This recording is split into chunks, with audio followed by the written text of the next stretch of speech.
Hello. Wanted to make a video about Taylor Hawkins' death because I've noticed a bunch of weird coincidences surrounding it, and I just felt like I wanted to share what I found. So there's 8 coincidences I've found, and I'm gonna just go through them and then talk about what I think it might mean afterwards. So the first is that a month before Taylor Hawkins died, Foo Fighters released a movie called Studio 666, and in this movie, the Foo Fighters go to this haunted mansion, and Dave Grohl becomes possessed and goes on this murderous rampage, and he kills loads of people. And one of the people he kills, and if you're squeamish, look away now, but one of the people he kills is Taylor Hawkins, and this is a shot from the film where he kills him like this. So that's a pretty uncomfortable image to see now that Taylor Hawkins has actually died, but this is public, they've released this movie, and that's what happens in the movie. So that's a very unfortunate coincidence. Of all the things that Foo Fighters could have done leading up to the death of Taylor Hawkins, that is a very unfortunate coincidence to have happened right before he died. So that's bad. That's number one. Number two is that in the movie, they do this thing called the Pearl Jam High Five. It's based on Pearl Jam, their first album called 10. They do this thing there, and it was this like impromptu joke. This is the Foo Fighters' 10th album, and they go Pearl Jam High Five. They all do it. It's very funny. But one of the things I noticed was that Taylor Hawkins, his hand never touches the other people's hands. They do it once here, and then he does it again later on. And if you watch it, Taylor Hawkins' hand just hovers. It never actually touches the other hands, and I thought that was kind of strange.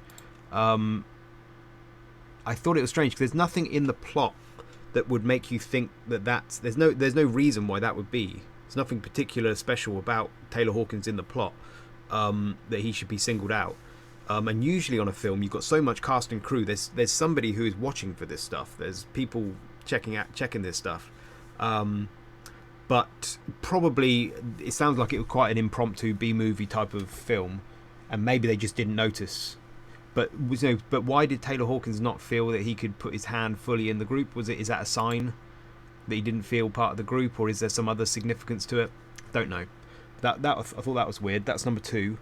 Number three is that the last music video that Foo Fighters released was a song called "Love Dies Young," and in that music video, one of the band members dies, and that band member is Taylor Hawkins. They resuscitate him, but of all the music videos and songs that Foo Fighters could have released as their last song before Taylor Hawkins dies, why did it have to be about people dying young, and why in the music video was Taylor Hawkins the one chosen to die and then be resuscitated? Isn't that a little bit strange? I think it's a bit strange. I'll just leave that there. And the lyrics are all about, there's no resuscitation, no regeneration, no reanimation.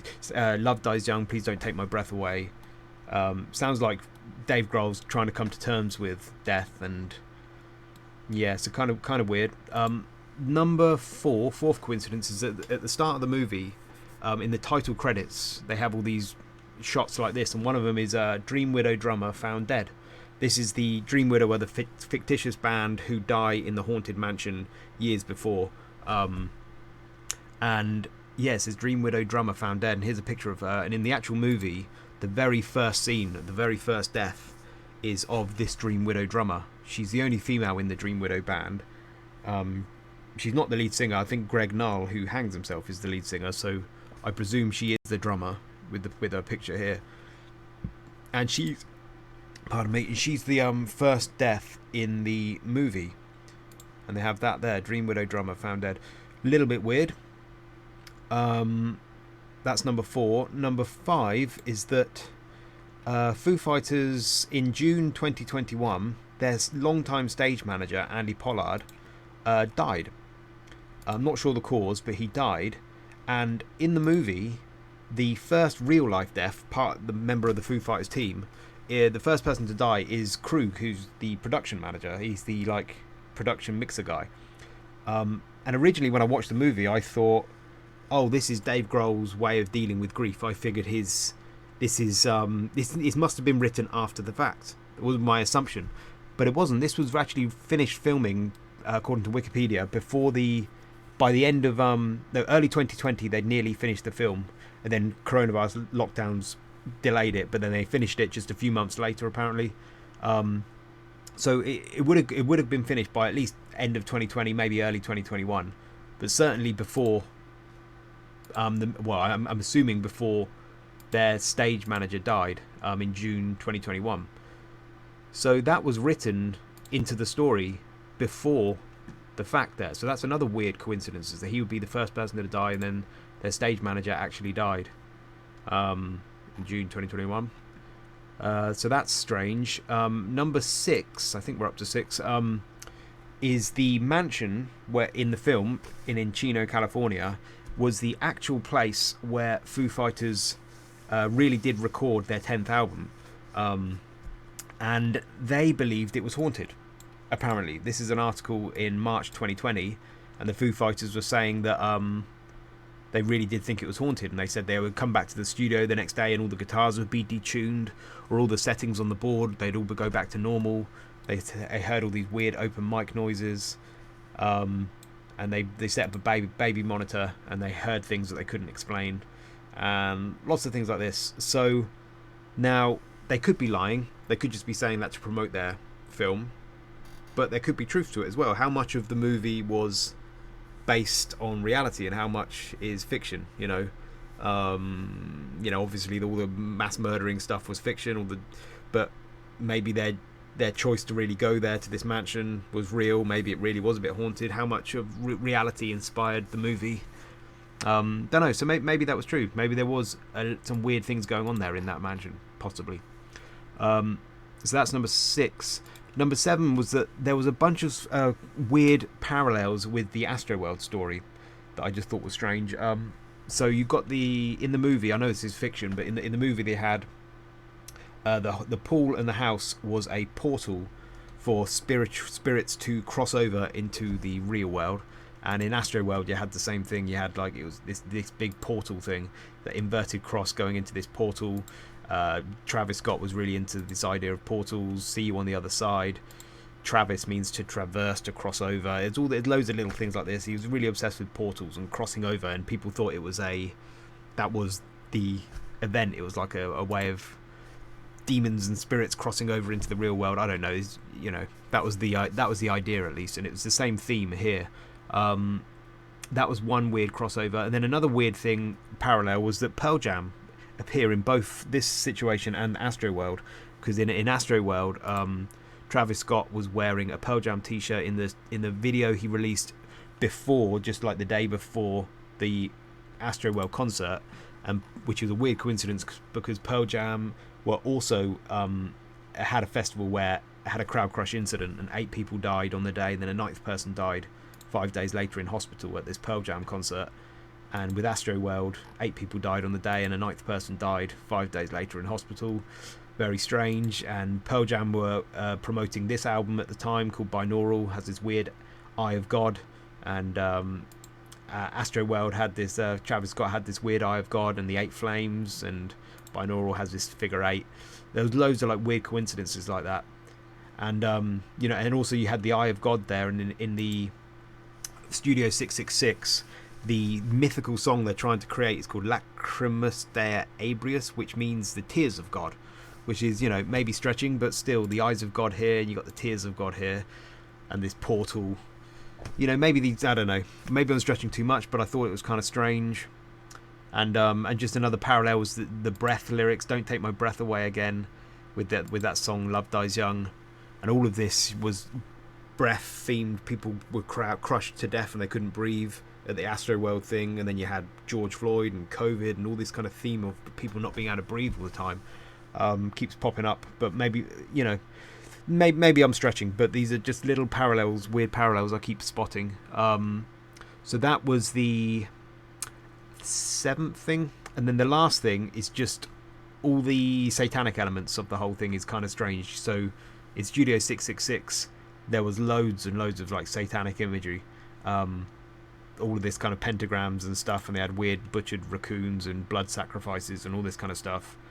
And Dream Widow was the kind of soundtrack alter ego band that Foo Fighters actually released an album as this alter ego, and it's incredibly like satanic, as you'd expect. It's a death metal album, and how much of it is Dave Grohl genuinely feeling these feelings, and how much of it is just him wanting to make a cool death metal album. He's just playing a character. He doesn't really think it. I suspect it's more character than real, but there's probably some elements of something in him that likes this stuff, or wants or feels the need to kind of create this stuff. So who knows? But there's loads of really dark stuff in this album. I can feel the red blood flowing. I can feel my dead skin growing, my black heart growing. Annihilation, dreams of annihilation, a wicked premonition, a vision stands before me. All about death, and there's loads of stuff about just very, very dark, weird imagery. Sing in a villainous choir. Feel my plague. Fallen angel. Needing a sacrifice. Angel with severed wings. I'm assistant to the Dark Commander. Just loads of like very, very dark lyrics. And again, obviously it's a death metal album. He's playing a character, but lots of dark stuff going on. So they're the 8 things. So they're the 8 things. They released this Studio 666 movie a month before he dies. You've got him, Taylor Hawkins not touching when they do the Pearl Jam high five thing. You got the Love Dies Young video where Taylor Hawkins was the one chosen to die and be resuscitated. At the start of the movie, this is number 4. At the start of the movie, Dream Widow drummer found dead. The number 5, the what was it, 6? I've lost count. No, yeah, the number 5, Krug, the production manager, dies, and their production manager really dies in real life. Then number 6, they actually thought the mansion was haunted. Number 7 with all these weird parallels with Astroworld. Then number 8 was just all the satanic stuff. Lots of weird things going on. So what does it mean?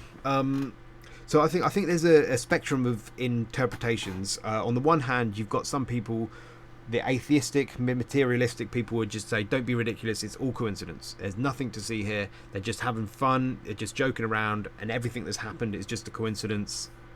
Nothing more than that. They won't dig any deeper than that. They'll just say it's coincidence, move along. That's one end of the spectrum. The other end of the spectrum is people who think, they're obviously secret Satanists, and this is evidence of premeditation. This is a ritual sacrifice. They've premeditated this whole thing. It's all planned in the dark, in the background, and that's what it all is. And they secretly sacrifice babies and whatever, drink goat's blood. My view is somewhere in between those two. I think there's a couple of positions you can hold in between those two. One is the kind of premonition view, and you don't necessarily need to bring in the supernatural for this view to be true. But there's this sense sometimes that, can human beings sense when things are going to come? Do we have a sense of like in our subconscious we have these premonitions and these feelings and that things are going to come? Like you hear stories sometimes of like animals and dogs who like crawl off around the back of the house or under the bed before they die, and it's like they knew that they were going to die. And do human beings have that same sense somehow? And you watch things like, Taylor Hawkins being the one chosen to die, and Dave Grohl singing about Love Dies Young. Was there some sense, he could feel it in his bones, that Taylor Hawkins was going down a dark path? Had he been dabbling with drugs, and Dave Grohl was worrying about death? He's dealt with death with Kurt Cobain before, and maybe he was just feeling it and trying to deal with it and worrying about Taylor Hawkins, and he didn't want the same thing to happen again. Was that kind of a weird premonition thing, and that was how it happened? And Taylor Hawkins not putting his hand in there, was that a kind of a weird sign that something wasn't right with Taylor Hawkins? Did he didn't feel quite part of the group? He didn't feel there was something going on there? Are these little weird signs after the fact? And the fact that Dave Grohl was singing about death metal and all this kind of stuff, was it because he could sense that death was coming? So was it that kind of thing, a premonition kind of thing? Possibly.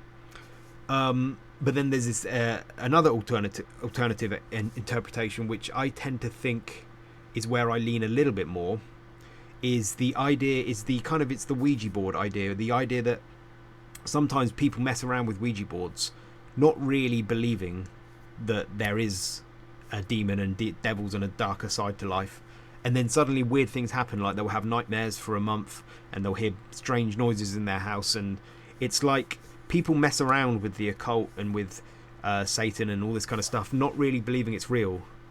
And maybe it is real, and I kind of tend to think it is, honestly. I think there is a dark side to life. I'd have to make a whole other video about that, but I think maybe there is. And I think sometimes people mess around with this stuff thinking it's cool, thinking it's, oh, it'll be really cool, we'll just mess around with it. I think maybe the scene at the start of the movie where they're talking about where should we do this, let's go to a haunted mansion like Led Zeppelin and all these rock stars from the 70s, and let's do something really cool like that. Maybe that was genuinely what they thought, and they went to this haunted mansion and it really was haunted, and they were just messing around with it. And maybe they got in a bit too deep, and maybe there was some real forces that they've conjured. And then their stage manager died, and then Taylor Hawkins has died. There's all these weird coincidences going on. Yeah, maybe there's something going on like that. I'm not sure, but my view is somewhere in between those two, a premonition and this idea that they've tapped into something a little bit dark. But who knows? You know, not as many coincidences as the Astroworld thing, but there's a few going on here that are a bit strange. So, yeah, that's all I want to say about that, really. It's a sad loss that he's gone. He was a good drummer, and I like the Foo Fighters. I don't think they're secret Satanists who sacrifice babies. You know, I don't think they're that. But then maybe they dabbled with the devil and, you know, conjured some bad forces, possibly bad karma. And the final thing I was just going to say, as for the vaccine thing, no, I won't talk about this. Apparently, the official story is that it's drugs.